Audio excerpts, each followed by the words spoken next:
Welcome to in my YouTube channel Motherhood Study. We will teach today about cell, the unit of life. आज अपन इस video में जो cell का structure क्या होता है, सेल की डेफिनेशन क्या है, सेल थ्योरी क्या है, सेल की सबसे पहले डिस्कवरी किसने की थी, तो सेल के बारे में सब कुछ पढ़ेंगे। फर्स्ट ऑफ ऑल इसमें क्या दे रखा है, definition. Cell is the basic fundamental and structural unit of life. जो सेल क्या होती है, अपनी जो लाइफ है उसकी basic fundamental and structural unit होती है। मतलब जैसे क्या होता है कि अपन कोई घर बनाते हैं, घर बनाने के लिए सबसे पहले किसकी ज़रूरत होती है, ईंटों की ज़रूरत होती है।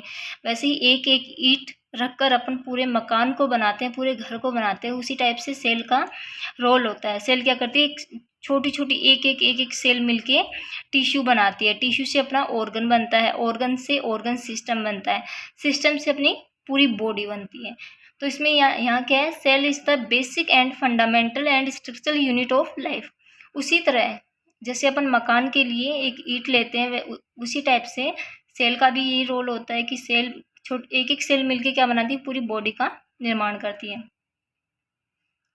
Cell discovered by Robert Hooke in 1665 after observation of cells wall of dead plant tissue, जिसको अपन कॉर्क टिश्यू भी बोलते हैं।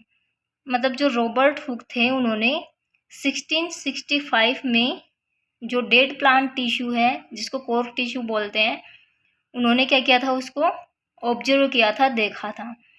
तो जो अगर आपसे कोई पूछे कि सबसे पहले सेल डिस्कवर्ड किसने की थी, तो सेल को डिस्कवर्ड किसने किया था, रॉबर्ट हुक ने। कब किया था, 1665। किस में किया था, डेड प्लांट टिश्यू में। नेक्स्ट अपन पढ़ते हैं, Antonie van Leeuwenhoek in 1683 was first person to observe free living cells like bacteria, protozoa, RBCs, sperms, ETC. मतलब जो एंटोनी वॉन ल्यूवेनहॉक थे, उन्होंने 1683 में, जो कि एक फर्स्ट पर्सन थे जिन्होंने लिविंग सेल की डिस्कवरी की थी। तो यहाँ पे अपन देख सकते हैं, उन्होंने बैक्टीरिया, प्रोटोजोआ, आरबीसीज, स्पर्म्स, इन चीज़ों की लिविंग सेल्स होती है, इन चीज़ों में उन्होंने ऑब्जर्व की थी।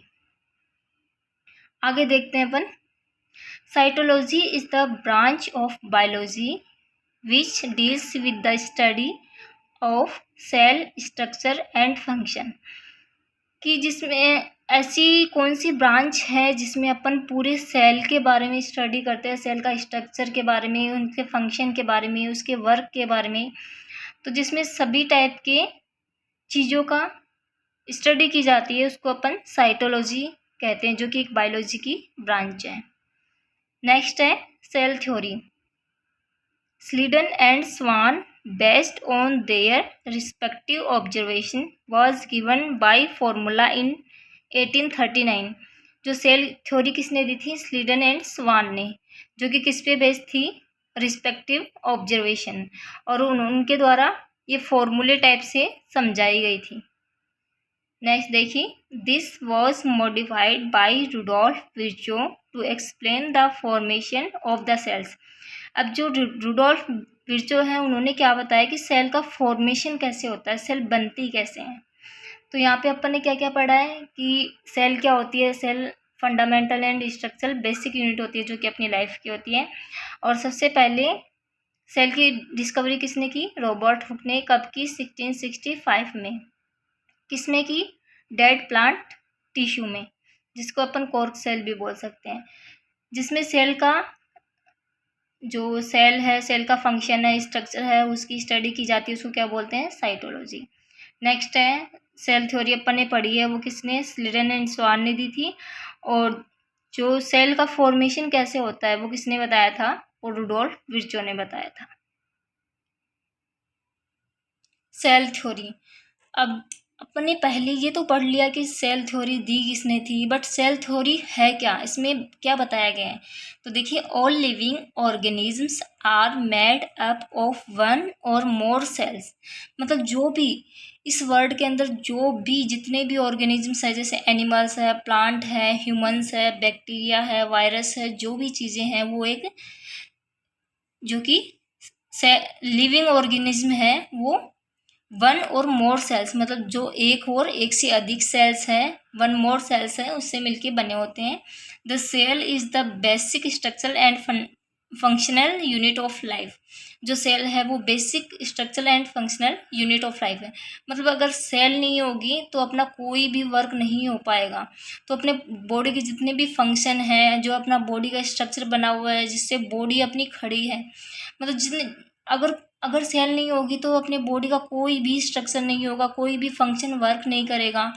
तो इसमें क्या बताया कि सेल है वो बेसिक स्ट्रक्चर जो कि अपने शरीर को स्ट्रक्चर प्रोवाइड करती है, एंड फंक्शनल जो कि अपने पूरे बॉडी का वर्क करती है, उस पर क्या है वो अपनी यूनिट है।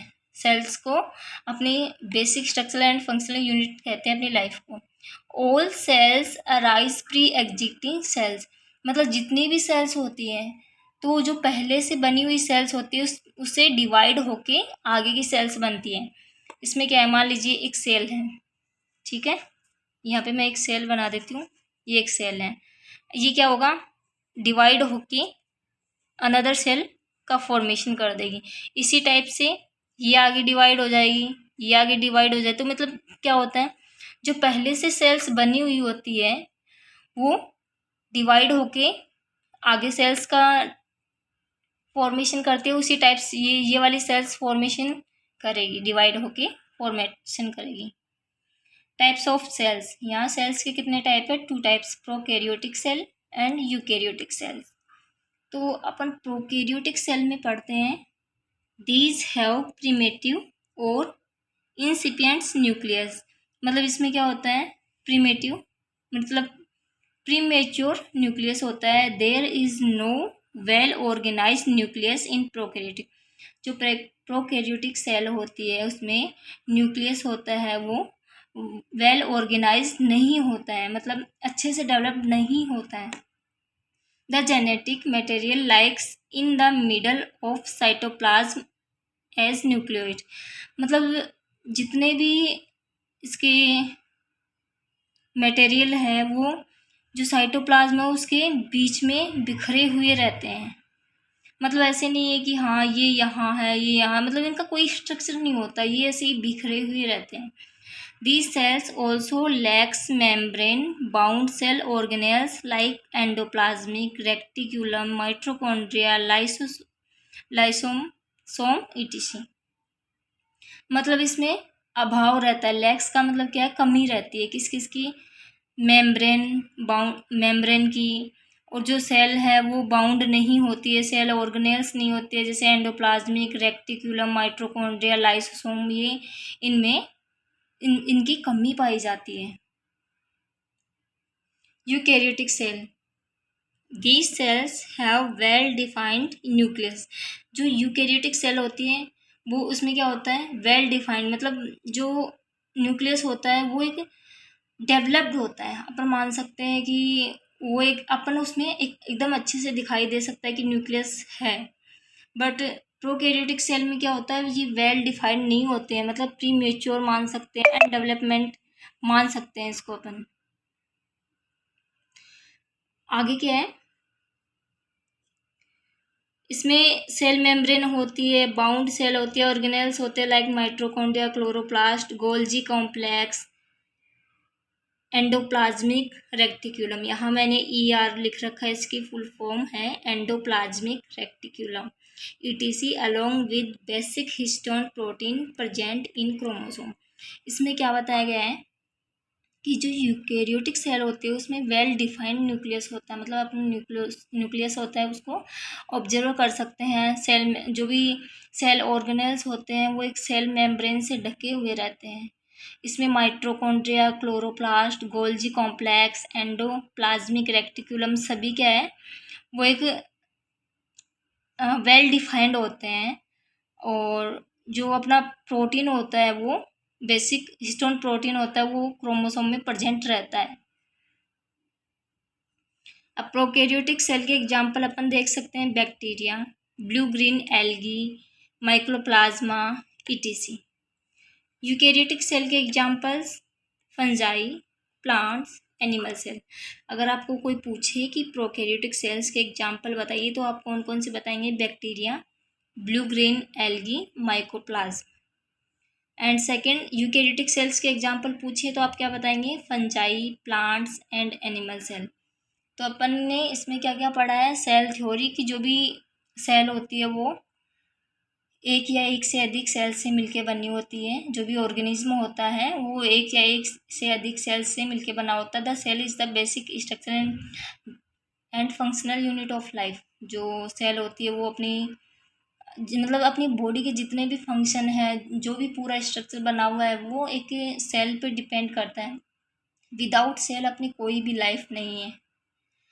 एंड नेक्स्ट अपन ने पढ़ा था सेल के type, prokaryotic and eukaryotic cell. Prokaryotic में अपन ने पढ़ा था कि इसमें जो न्यूक्लियस होता है वो वेल डिफाइंड नहीं पाया जाता है, मतलब इसमें प्री मेच्योर मान सकते हैं, प्रीमेटिव मान सकते हैं।